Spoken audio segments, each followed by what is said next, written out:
Then it says call to order. And then right after that, it says Zoom call. And then there's a link and a call-in number. Can you see it?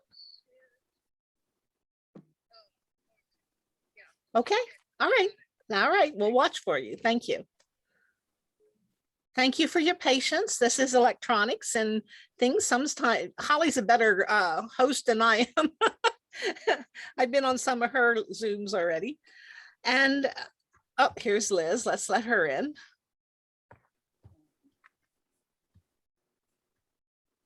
Okay, she should be joining us momentarily. There we go. There's Liz. Hi. Okay, hi. Sorry about that. No, that's quite all right. We're just glad that you were able to join us.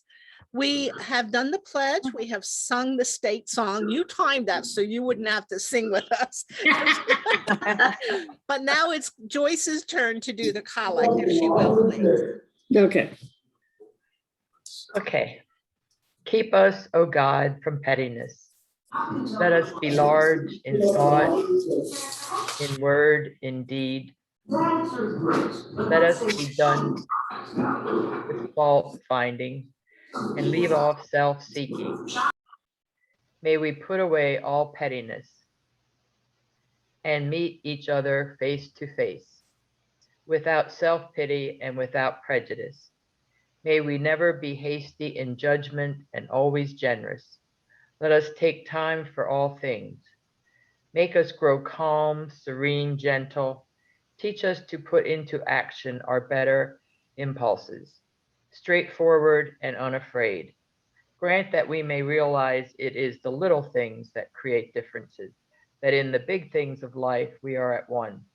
And may we strive to touch and to know the great common human heart of us all. And O Lord God, let us forget not to be kind. Okay, that was wonderful. Thank you so much, Joyce. Those words, we did the same collect when we had American Business Women's Association. So I've been doing that collect for decades, and I just think it has such wonderful thoughts and reminds us to be humble and kind. So thank Especially you for now. reading. And Melanie, I don't think we said welcome to you. Thank you for joining us. And I see Becky and Patty, Patricia and Elizabeth all have their, and Holly as well, and Lorraine are all on mute. So if you have noise in the background, that is helpful to the speaker to mute yourself. And if you need to speak, then you'll just have to remember to unmute. If we see lips moving and nothing coming out, we'll remind you. It's okay. It's not the first time that would happen. But at this time, we're very honored and privileged to have the director of the MHIDEI in long terms, mental health, intellectual disabilities, and early intervention. And Holly is doing a stellar job. She's a great leader in the county and has a very difficult task, but does it with just flying colors. So Holly, if you would like to have the floor, we'd love to hear what you have to share. Well, good afternoon, ladies. It is my privilege to be with you this afternoon to talk about mental health services, intellectual disability services, as well as early intervention services. So as Commissioner Litz said, we are one county department, but I will say that we are really three separate programs with distinct funding and budgets, staff members, forms, policies, and procedures, and then even our state oversights differ. So for mental health, we have OMSAS, or the Office of Mental Health, Substance Abuse Services. For intellectual disability services, we have ODP, that is the Office of Developmental Programs. And then for early intervention, we are working with OCDO, which is the Office of Child Development and Early Learning. So it really varies which program we're talking about. There's so many things to know about each program. I will say for MHIDEI, when fully staffed, we're 35 employees strong. We have a combined budget for all three programs of a little over $8 million annually. So because they are three distinct programs, I'm going to go ahead and kind of separate them out. And you know what? I wish I had something really fun for you today. I find all of this extremely interesting, but so I'm going to try not to bore you too much with all of the details. But I want to give you enough that you have an understanding as to each program. So for mental health, each year we receive federal and state funds along with county funds to provide services to folks that are uninsured, as well as services that are non-reimbursable through the Medicaid system, which you might know is the medical assistance system, or private insurances. All of those services, the individuals must be eligible. So they must come to MHIDEI and have an intake completed with a mental health intake worker. And then what they do is they determine eligibility for services and supports. If the individual does not meet the eligibility criteria for our funding, the intake worker will be able to share a list of service providers and assist the individual in calling providers and seeking services. Maybe it's through their private insurance or some other funding stream. So it is important that they do meet with that intake worker. When we talk a little bit about the baseline criteria or the eligibility criteria for mental health services. This would be any adult who's diagnosed with a serious mental illness as defined by Pennsylvania state criteria.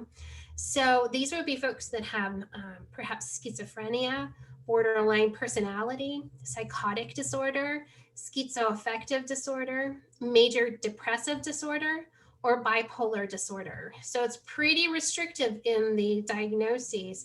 And you can tell that these really are the most seriously mentally ill within our community.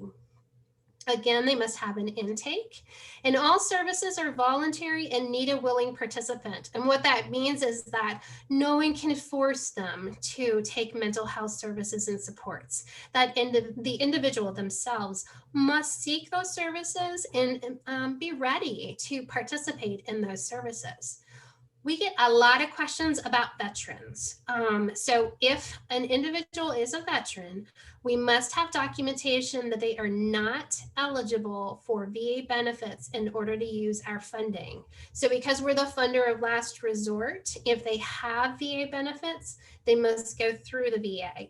But I will say that there are some services in the community that they would be eligible for. So again, if they call and speak with one of our administrative case managers or an intake worker, we would be able to direct them to additional community supports that would be able to assist them in addition to the VA benefits.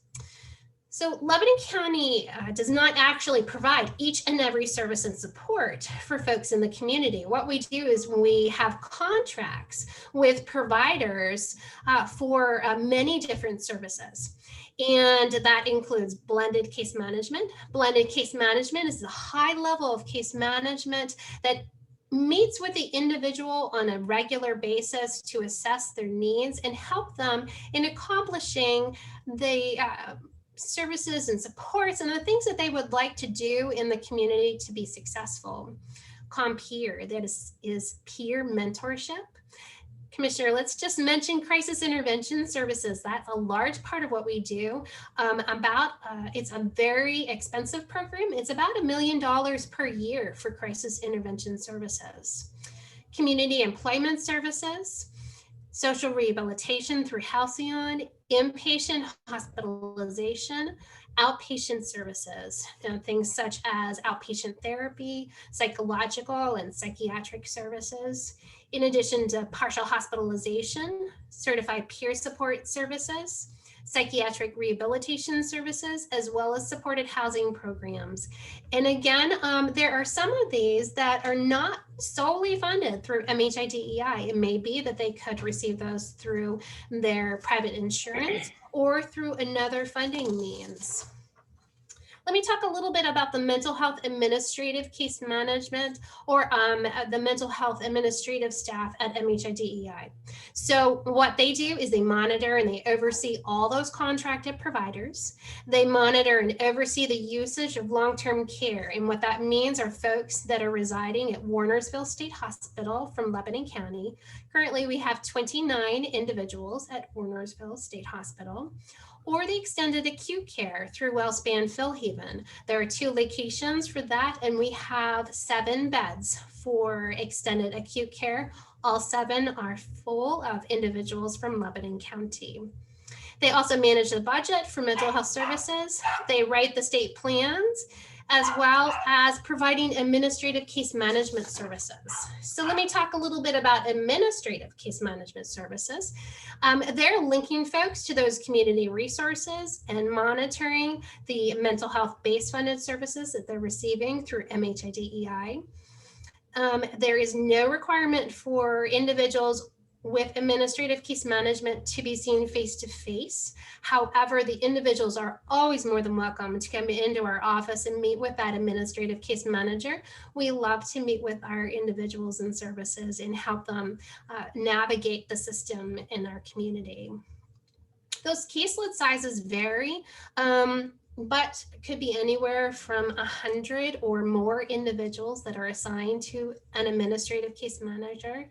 And they do not have on-call services. So if someone calls and they're in crisis, we would refer them to crisis intervention. We get a lot of questions about housing options and resources for folks with mental health. This is a really complicated question. I have to pre-apologize.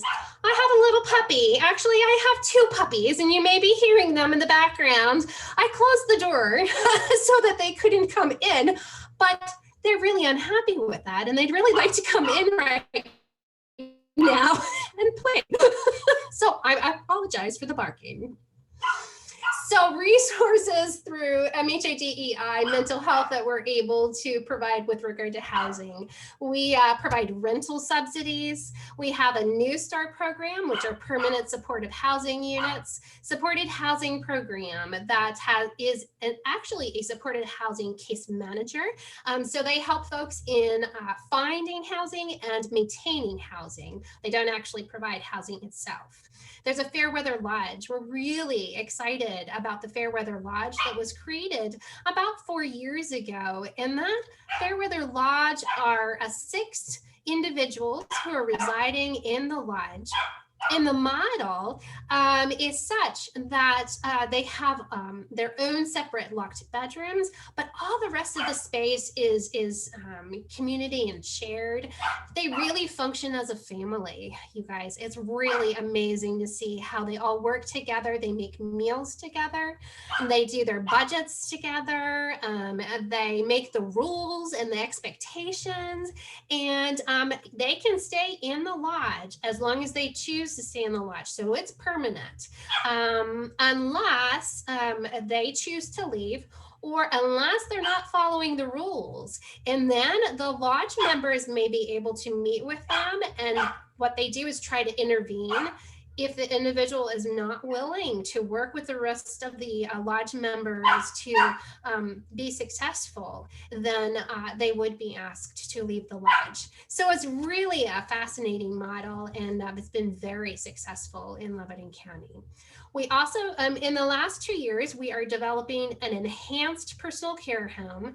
Again, that is a home in downtown Lebanon, and it will have 8 individuals. These are 8 individuals with serious mental illness, but they have comorbidity with physical health conditions that warrant nursing care, but they don't need nursing home level care. So they, again, will have their own bedrooms. The rest of the space is shared. There will be a nurse and staff 24/7 to assist them so that they can be successful in the community. We are just waiting for, we need 2 more personal care assistants in order to open the home. So if you know anyone at all, I'm going to put a little plug in here that is looking for a job and might be open to working on Cumberland Street in Lebanon at the Enhanced Personal Care Home. We really could use some folks so we can open that home and bring those 8 individuals to their home. And then finally, we do housing support. That may be that they need assistance with maybe one-time rent payment to get them back on their feet, or maybe they need help with an electric bill or oil or something of the sort that would really get them back on their feet. That's really just one-time funds. And then there are other community resources that we do not fund as well. And then finally, I'm going to mention those emergency services through crisis intervention. So folks can call crisis intervention directly and speak with a trained professional. It is an immediate assessment of the individual and their immediate needs. And so if the individual needs a higher level of services, the crisis folks will ensure the individual's safety until referrals are completed, the resource is secured, and the individual is safely transferred to the resource. And you might hear this in the community as well. This might mean a voluntary or an involuntary commitment. So if it's voluntary, the person is voluntarily going into that high level of service.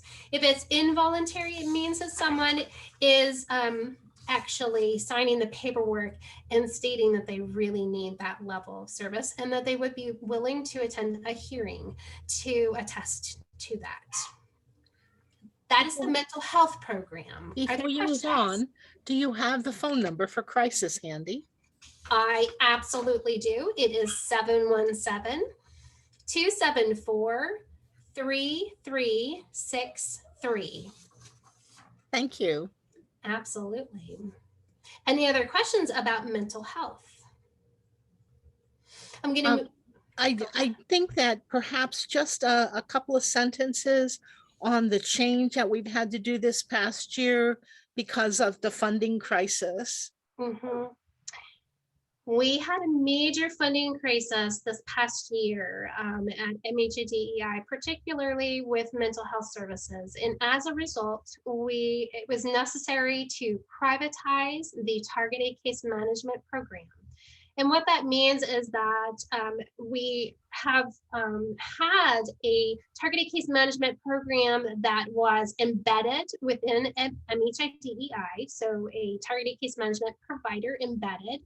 They were all county staff members, and sadly, because of that funding crisis, we did need to privatize. So those folks had to make a tough decision as to whether or not they were going to transfer to the new provider, which is Service Access and Management, or SAM, is what you might hear in the community a lot. So some folks chose to retire. We had multiple individuals that retired. We had 2 individuals that did transfer to the new provider, as well as folks that left and went to other service providers for mental health services and supports in the community.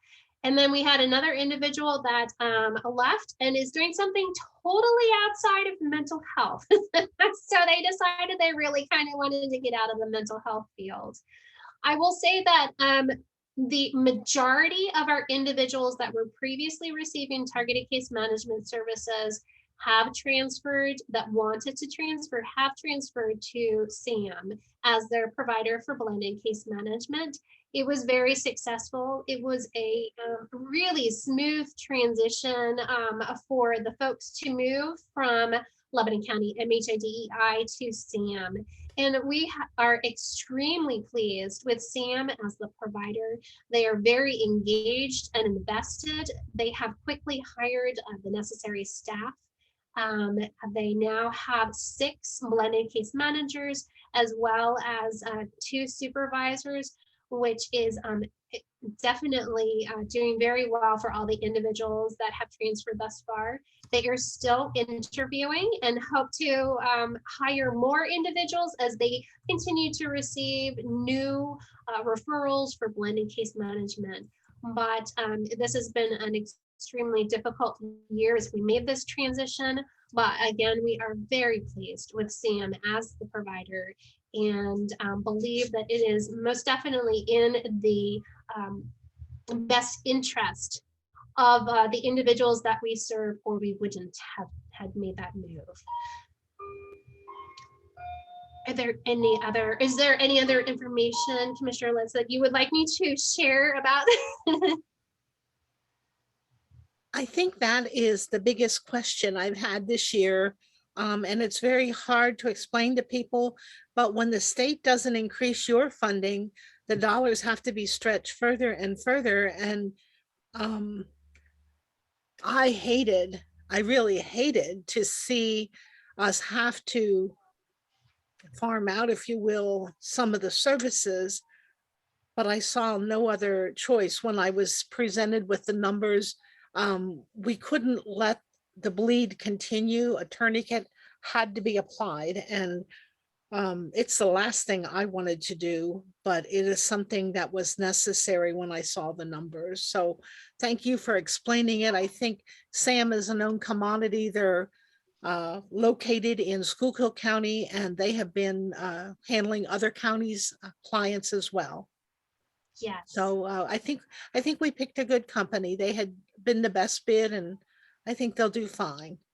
Yes, they are doing really well. I'm so pleased. And what Commissioner Litz is referring to is the fact that so since 2012, since the year 2012, in 2012, we received a 10% cut to our funding, which was a really, really large cut to the funding for mental health services and supports that the county provides.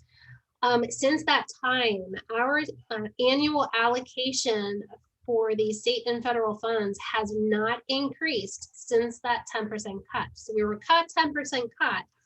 And then that amount has been the amount that we've been given every year thereafter. It's getting to a dire point where we are having to make some really difficult decisions out as to how to stretch those dollars to provide and ensure that we don't lose any of the services and supports in the community. In addition to the state, looking for us to expand and implement new and more evidence-based programs and services and supports, but we're to a point where we really can't do any of that unless we have additional funding and additional monies in that allocation. So we're at a difficult point in history where we're really having to advocate, and we're asking everyone possible to advocate with your state legislators and anyone that may bend an ear, hopefully recognizing that what is delivered in the community is so vital to individuals being successful within our community. And without that adequate funding for those services and supports, I'm really kind of afraid as to where we will go in the future as we try to continue to stretch those dollars. So, Molly, yes. Melanie has a question. Essentially, do we have a waiting list, or has anyone not received service that needed it or requested it? Referring to the blended case management, there are no waiting lists for that. All the needs of Lebanon County. There are no waiting lists for those services. If I look, so for blended case management, everyone is being served. No one is on a waiting list. There are some individuals that chose not to sign a release of information and chose not to transfer to SAM as their provider. We certainly, are abiding by their wishes, But we have had some folks now that have kind of come back and said, no, I've changed my mind. I really do want the services. And we're quickly able to send them over to Sam and have them picked up. Really, when I look at all of those services, the contracted providers, there really are not waiting lists for any of those services. So everyone is able to be picked up really quickly for services within Lebanon County at this time. Again, you know, it's all dependent upon funding and that adequate funding. But to date, we have been able to do it and do it well, that there are not waiting lists. Other questions? These are great questions. You guys are great. Thank you, Holly. I don't see any others, so if you have more, continue, please. Okay, I'll move on to intellectual disability services, which provides services and supports to residents who have a diagnosis of an intellectual disability or autism. So they might have one or both. To receive these supports and services, the person needs to be eligible and registered with Lebanon County MHIDEI. And again, that's another intake, and through an intake worker at our office. If you don't have our number, it's 717-274-3415. Let me talk about, I'm sorry, I have a tickle today.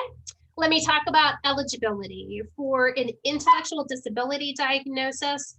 The diagnosis needs to have occurred prior to the individual's 22nd birthday.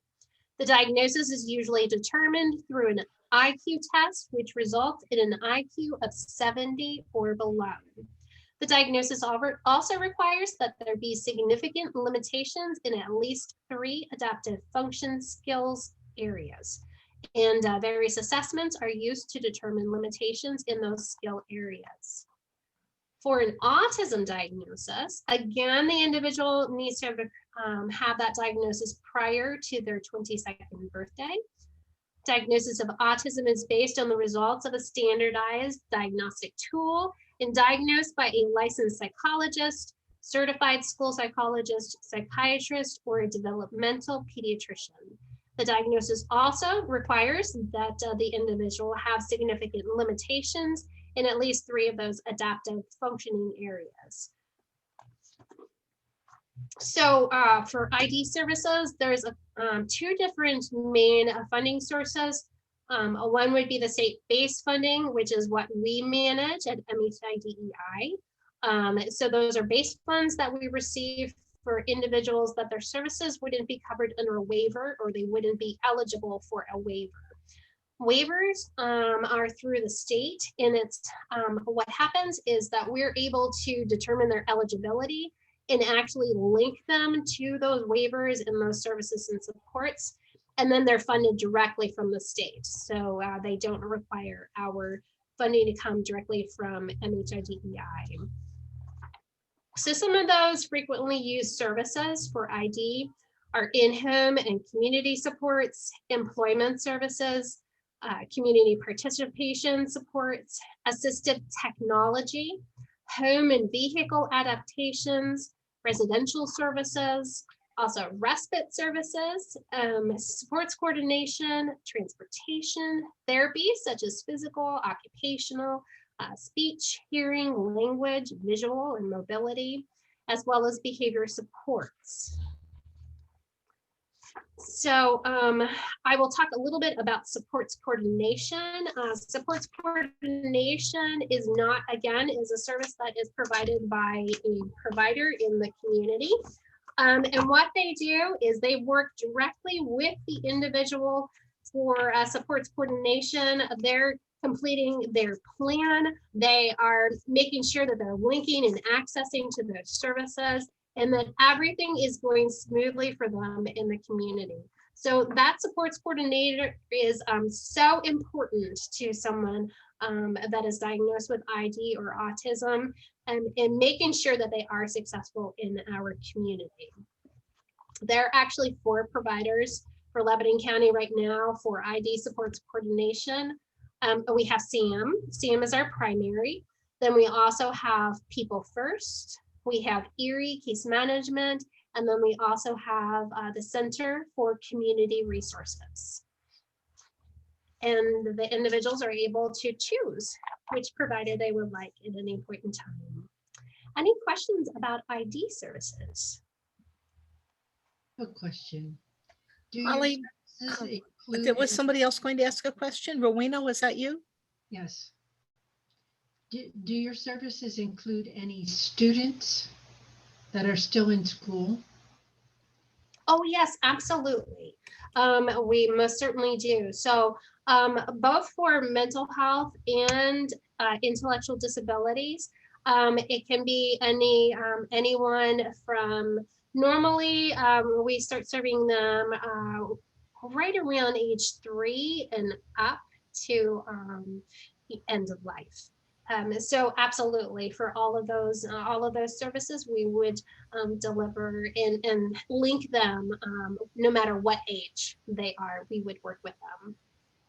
Thank you. Sure. Is there anything such as a daycare anymore, which would give parents raising children a break, or is that not part of the program? There are day support programs, and so again, that would most times that's funded through waivers, and we are able to link them to those services, and it really does help the families. I know that it's really hard, especially if you work, and you know, so we're always trying to look for creative options and ways to really help the families, as you know, sometimes it can become pretty overwhelming for them to care for someone that needs such intensive services 24/7. If there aren't any other questions, I'm going to move on to the third and the last program, which is the Early Intervention Program. So early intervention is an infant toddler statewide program that works with children with developmental delays from birth to age 3. All services are voluntary, free, and provided in the child's natural environment. So we're in the home, we're in the daycare, anywhere that child is and needs our services. Before services can begin, again, eligibility must be determined through a developmental evaluation, and then they would need to come in for an intake. So referrals are made by a parent or guardian, a medical facility such as a pediatrician or hospital, or a government agency such as Connect or Children and Youth Services. Information needed for the referral would be specific to the child and then their developmental and or medical concerns that they have. The referral is then assigned to a service coordinator who then contacts the family to set up the intake appointment. The service coordinators do work out of our office, so that that is a really important service that we deliver out of MHIDEI. We have 5 early intervention service coordinators, and then a supervisor as well as a director. And so a service coordinator is assigned to every child. Every child that is referred has a service coordinator. The service coordinator is, we call them the paperwork person who coordinates the evaluation and services for the child. They complete a review every quarter to check on the child's progress and to be sure that the team is satisfied with set goals and services.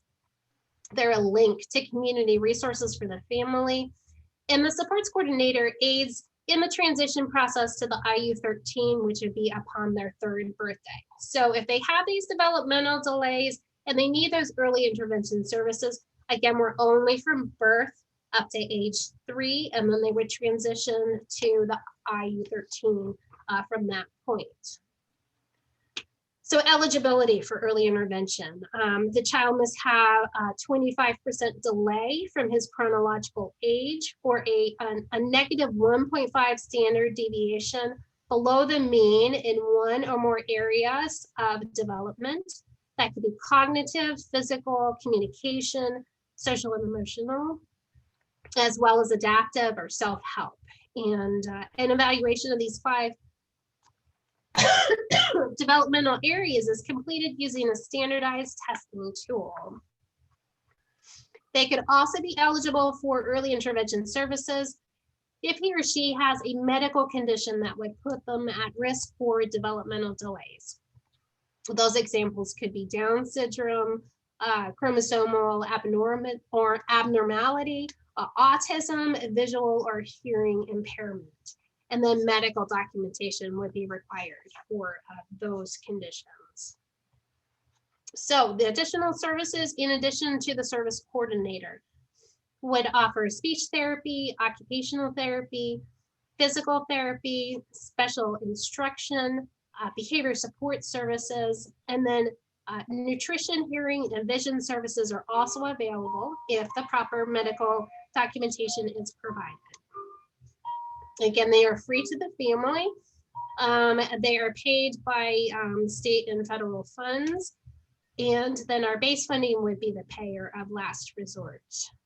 So all the children have medical assistance that pays for those services, and that does not affect, so the early intervention services do not affect the family's ability to use that medical assistance for doctor's visits and prescriptions. And you know what? That's all I have for early intervention this afternoon. Are there questions about early intervention?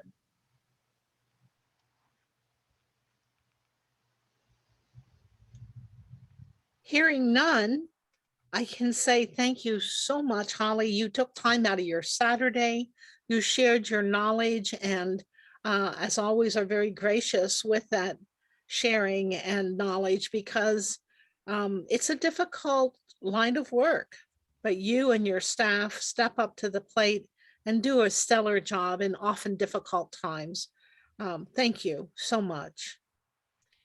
Well, thank you again for having me this afternoon.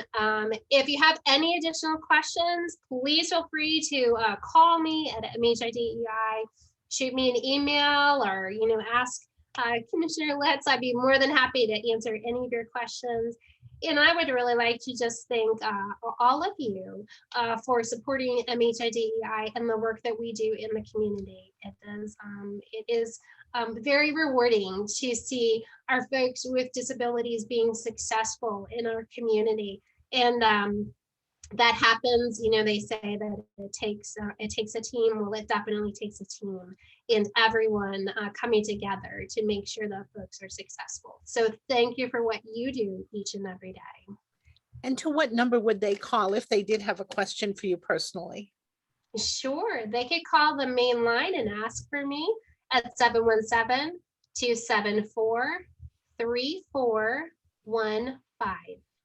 1-5. Thank you. Again, thank you so much. You're welcome to stay for the entire meeting, but I know that you're busy as well. And if you have to go, you just leave when you need to. Thank you. Thank you so much. You all have a wonderful afternoon. I'm going to go attend to those two little puppies that I think are getting in trouble right now. You all have a wonderful afternoon. Thank you again so much. Thanks, Holly. Thank you. Okay, so much information. It flew by so fast. And I did my best to just give a couple of lead sentences there to help you separate the different services that are provided. But each area is dedicated to their work. And it's majority women, I will tell you, that hold those positions. Their patience and their caring, their outreach is stellar. They really do a swell job. Are they perfect? No, no one is, but they do a good job, and we're lucky to have them. And Holly, again, is a really good leader. She's had a difficult year because of the transition that we had to go through. But on the other hand, she's held up and kept a positive attitude. So we're very grateful for that. I think at this time, we will do some reports. And I know Liz probably has one on the yearbook, and anyone else after that is welcome to chime in. Liz, you're on mute if you would like. Yes. Does anybody who's on right now have any changes? that I need to know about? Not that I'm aware of on mine. Anyone else? No. Okay, so, okay. We have everybody's pictures except for the new member. Okay. So if you could get a picture of her, Jo Ellen, or have her send one, then just get that to me. I know she works at, I think it's Yale Electric, so I will try and stop there and grab a picture one day. Okay, Okay, okay. thank you for the Super. reminder. Yeah, if I could have that within the next 10 days so that I can have the booklets by the November meeting. Okay, I'll do my best to get there this week. Okay. Thank you. Any other reports from different committees? I figured the newsletter, not the newsletter, I'm sorry, I did send that out, but the handbook or the booklet would be on most people's mind to wonder when that was coming out. And we used it wasn't a professional photograph from last year in the newsletter. I don't know if Liz is reusing that or not, but Oh, yeah, I'm glad you mentioned that. What are we going to do about that? well, it's Because either- we didn't get together for this picture. yes, we'll have to take it at our next meeting. Hopefully, third shots will be pretty much taken by everyone in our age group, and they'll be on to the ones below us. So maybe we can get together next month and as Well, long that as next month is November, so we don't have time to put it in the book. Would it be wrong to keep the ones that we had? Would that from be? last year, the group picture. Well, the board is about the same.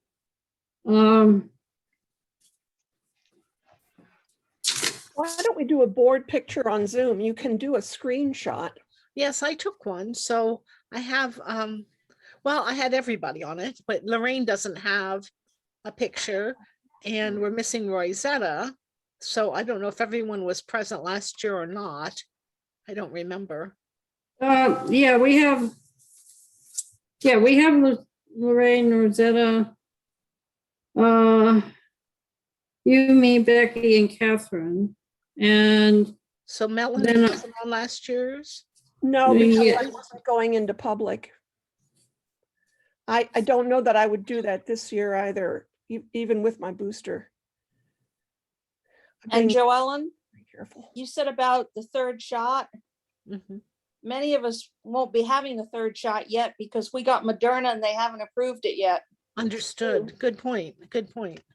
Well, we'll see how many have Moderna? I do.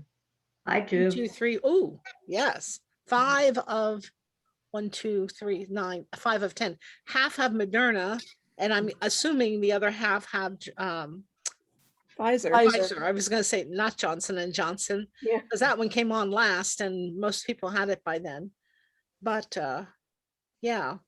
Okay. Well, Liz, use your best judgment. If we have to use another picture and add individual pictures of some people to get everyone on, I don't know how else to do it. I think maybe we'll just use what you have on the top of your, this picture, maybe, Okay, for the front of the booklet. that's And fine. then we can keep the officer picture. I can just put that in again Okay, because it has everybody on except for Melanie and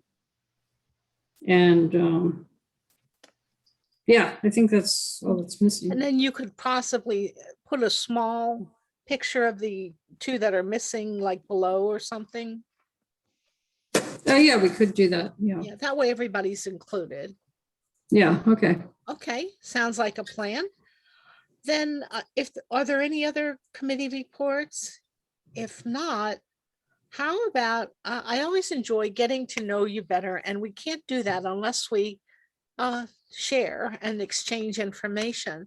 So today I thought, why don't we do a round robin and you can tell us what has been your favorite pet or vacation or something else that's on your mind. So I'm going to go by my screen, and Lorraine, are you able to speak or can you only listen? I see her on mute. So Liz, why don't we start with you? I'm going to start on my bottom right and just snake my way around my screen.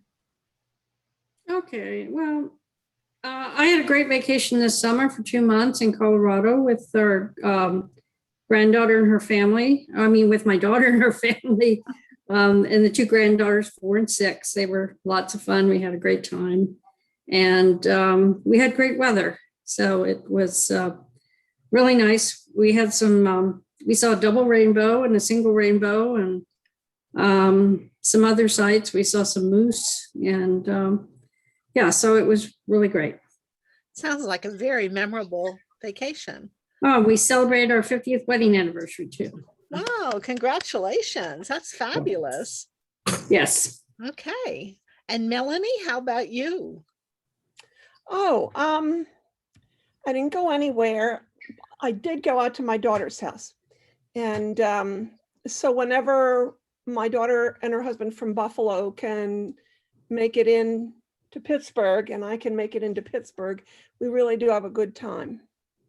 So, but favorite vacation would have been Christmas markets with my one daughter and son-in-law. But that goes back several years. Anyhow, that was a really great vacation.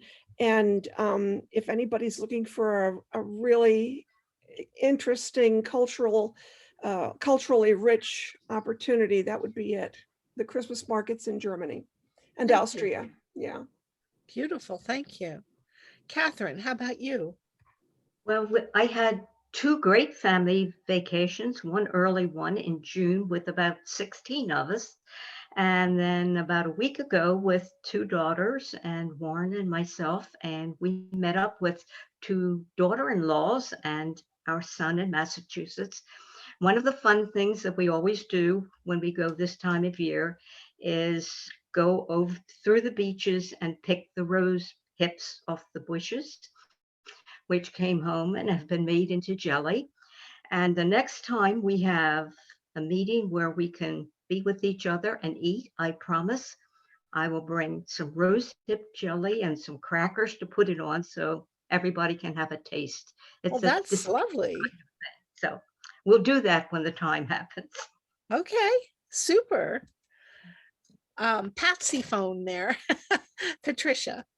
Okay. Well, I also celebrated my 50th wedding anniversary with Jim and June. We had a nice family party for that. This past month in September, Jim and I attended the National Convention of the Sons of the Spanish American War and the Daughters of the Spanish American War in Newport, Kentucky. And one of the neat things that they did on the Sunday, they dedicated 2 Spanish American War graves, put flowers and greenery and honored those veterans. But while they were doing it, they found a veteran of the Mexican American War who did not have a tombstone. And so the local group in Kentucky is getting a tombstone for this Mexican American war soldier. And they also dedicated his grave at the same time. So I found that very uplifting and moving that we're still remembering our veterans. That is cool. Thank you, Pat. Carol? You're on mute.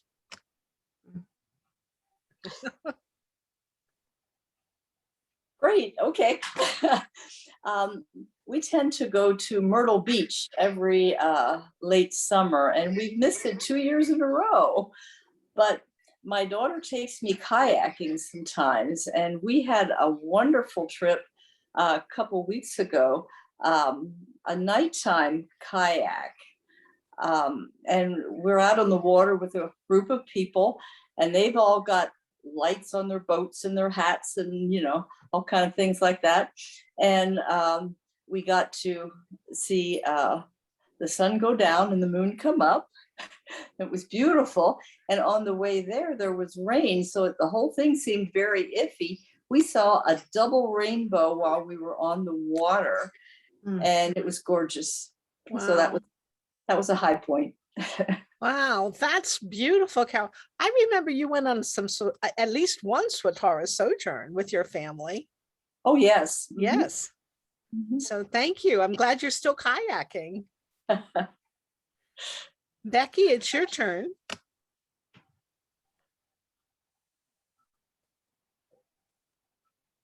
Well, you said we could talk about our favorite pet, and right there's Daisy. And she's my little honey girl, and just made the whole pandemic go so much better. We got her right at the beginning of the pandemic, and she was a little rescue. And at that time, she didn't have much hair or anything. And I don't know whether you can see her beautiful tail, but like she has like this big fluffy tail that was pretty much just a stick at that time. But she just gets more beautiful every day. She really does. She's a good girl. And our favorite good place to go mommy. right now is the Finger Lakes up in upstate New York. So we like Love that. there. Yeah. So did you answer the question about whether we're having card social, or are we still thinking about that? For November, are you saying? Yeah, like even October, because like we would like I think this Wednesday would have been the first card social. the card social. Does anybody want to get together for the card social? Melanie, you play Mahjong, or Mahjong. Mhm. is there Do I anybody also else do playing? knuckle? Well, I'm not going out into public though at this point, so I'm out of the game. I know Lorraine usually would play, and she can't speak, so we might have to call her individually.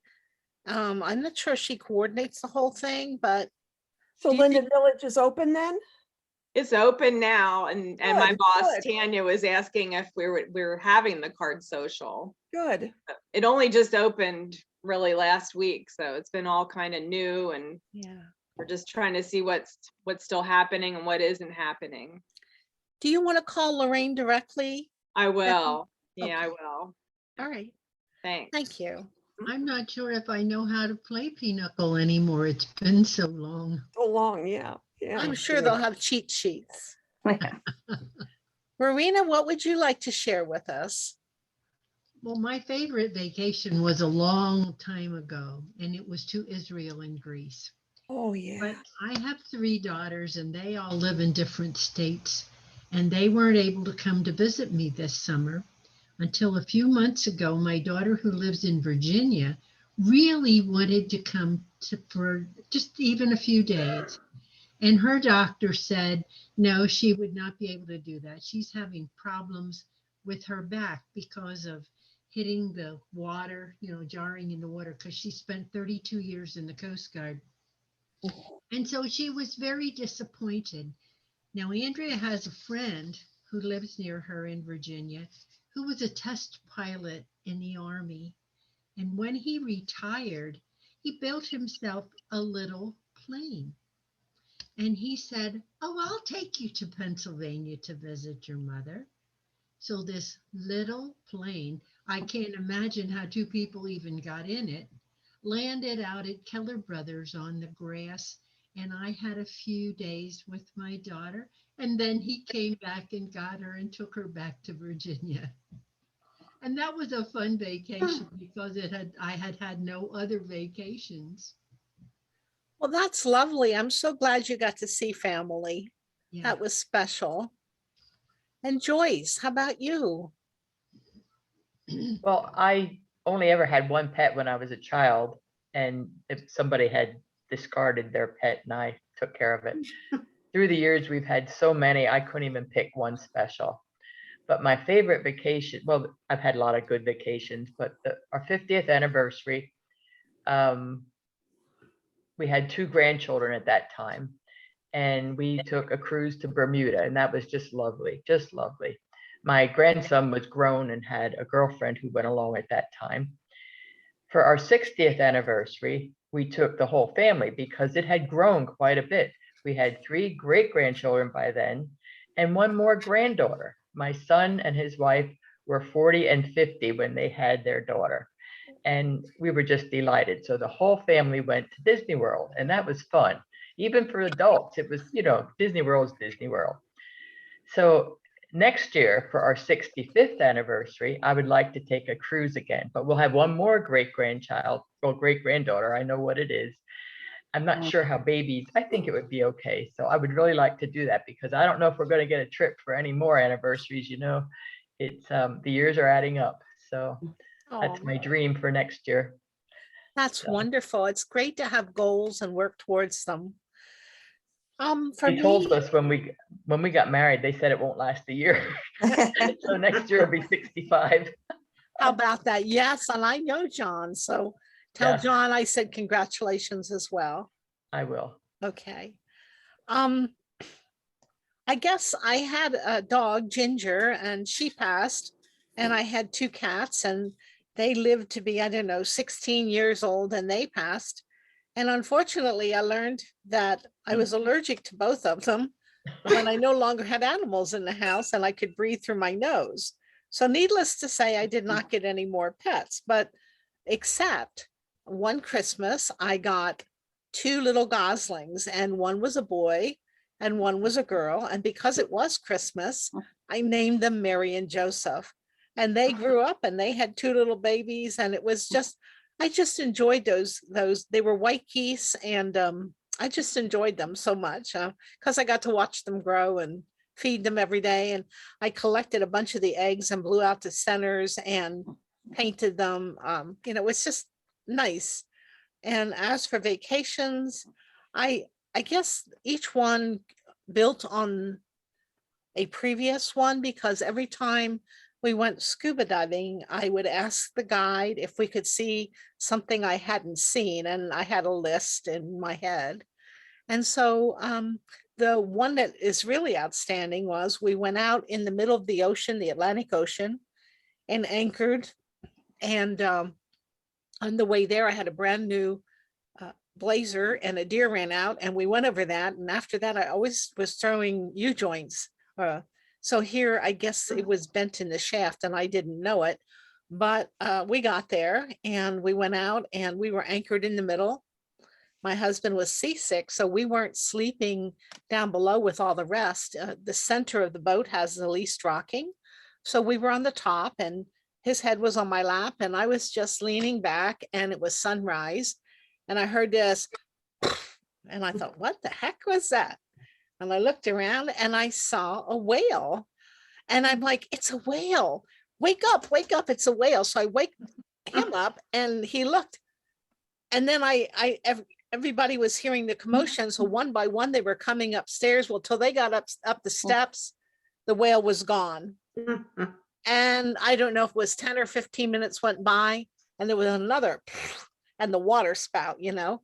And I said, he's back. And this time everybody came up and saw the whale. So that was just so exciting.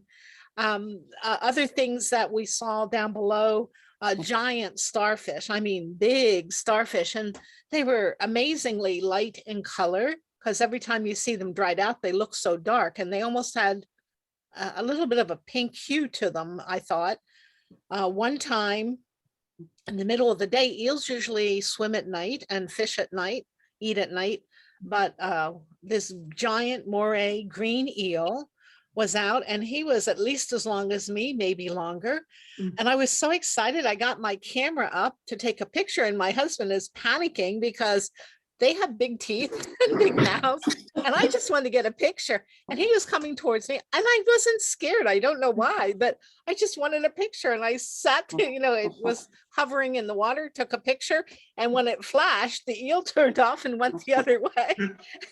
And so I still remember that. But I saw seahorses and porpoises and everything I could possibly think of that, you know, one time or another, each vacation, by the end of the dive, the guides on the boat and things knew your skill level and were more comfortable taking you to certain places.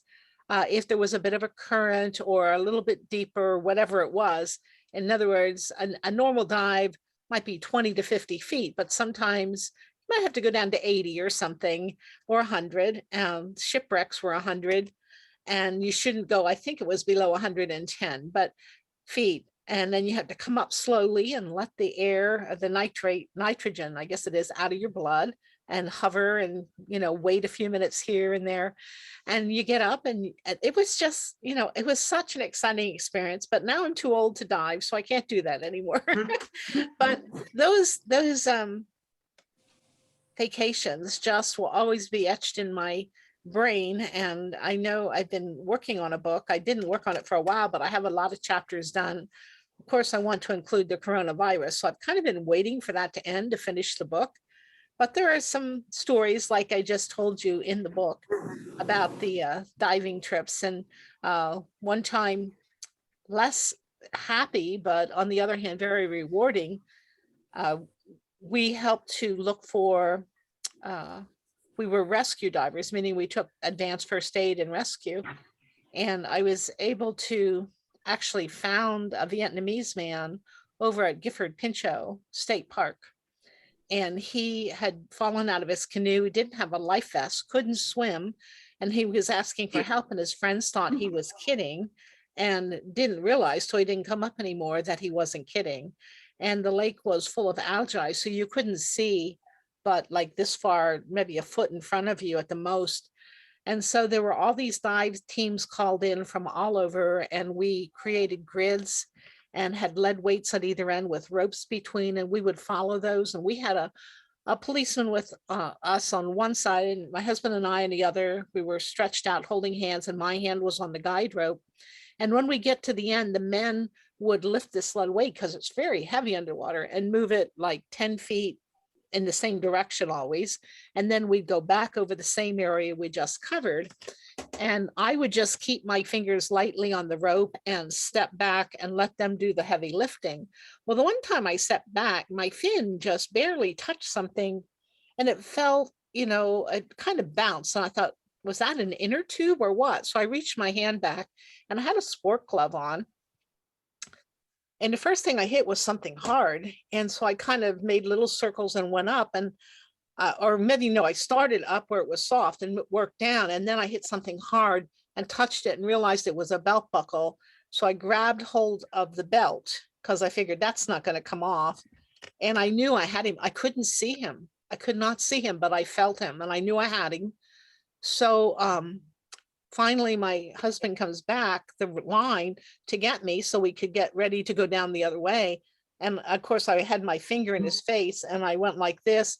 And I said, give me your hand. And I took his hand and I put it down to touch. He did not have a leather sport glove on, and pulled away. He knew what it was right away too. So he went to the surface and motioned the boats to form like a box around you, because on the shore was the family and the media, and they wanted to give the family some time alone and some dignity to the time. We knew it wasn't a rescue, but rather a recovery. And the state police were there in some of the boats, they're divers, and they said, where is he? When I came up, I said, well, he's at the end of the rope, because they told me to tie my float to him and just take the float up, follow the line for the float up. So I gave them my line. Another guy went down, brought him up, and they were able to get him over to another cove and put him in an ambulance and take him, I guess, to the morgue or whatever they did. And another time we were called in on a job out just downriver, not much, but downriver of the governor's mansion. And the steps are there. I don't know if you've ever seen the steps when you drive by along the Susquehanna River. And the night before, there was a murder at a bar, and the guy who did the shooting had a bowling bag. And then when he came out, he hailed a taxi and went down to this spot. And, the taxi driver just waited for him, and he threw the bowling bag out into the Susquehanna River. Well, his gun was in the bowling bag. And so we had to find the bowling bag, basically. And it was also, ironically, the same point where their sewer system, they're overflowed in. And there were tampons and you name it floating all around us. It was horrible. And that's when I knew how bad it was, because they have a system where the stormwater comes on one side, the effluent goes on the other. And when it rains, it gets up over, and it just, everything comes out into the Susquehanna River. But needless to say, we had our wetsuits on and did the job we were there to do, found the bowling bag, and I was the photographer. And I got pictures showing the street sign. So that would document exactly where we were when we found it. Got pictures of the man literally pulling it out of the water, etc. And so the policeman confiscated my film. I was going to get it developed and hand him the pictures. Oh no, the chain of evidence was he had to take my film out of my camera. Crap, because I had pictures of Pride of the Susquehanna I saw that day and everything. And sure enough, about at least a year later, I got a phone call from either a detective or policeman from Harrisburg. And they were so, I didn't expect it. You know, I thought, well, that's it. I'd never hear anything again. But so genuine and kind, and called and said, Mrs. Litz, we just want to let you know how much we appreciate your work in the recovery of that gun. And he named a case. I can't say that or anything. I don't even remember right now, but if I did, I couldn't say it. But he said, your photography was excellent and proved the case beyond a shadow of the doubt. And the man was found guilty. And the person who was killed, their family was so grateful that there was justice. And so I've been involved in things on that end as well. And scuba diving has really, in addition to the kayaking trips and things that we do, has been a big part of my life for many years. But again, that phase has come to an end, because once you reach 60, they make you go through 10 million hoops to be able to dive. And I think I dove till I was 65, but the last 5 years I haven't been able to. So I accepted it finally, but I really enjoyed it. I guess they have too many seniors, once they hit 60, 65, have heart attacks out there. And then the people feel bad, which, you know, they had nothing to do with it, but if they have to recover the bodies, it gets a little nasty. So when I talk, I guess I talked a lot, but there's this story to tell. Yes, Melanie. Where did you buy air? Because I was certified through NAUI in the Puget Sound. And when I came home, you know, we used to buy air down at Jolly Roger. Where? At the spring, where they used to have the polar bear dive. Yeah, Richland there, the Jolly Roger. Yeah, and I had gotten calls to go in looking for bodies there too. And I just didn't want to do that. Just didn't want to do that. But that's where we bought air. That was the only place locally to buy air. Where do you buy air now? Well, there's a scuba shop in Lancaster. There's one in I think it's on 422 going into Robizonia. I've seen one.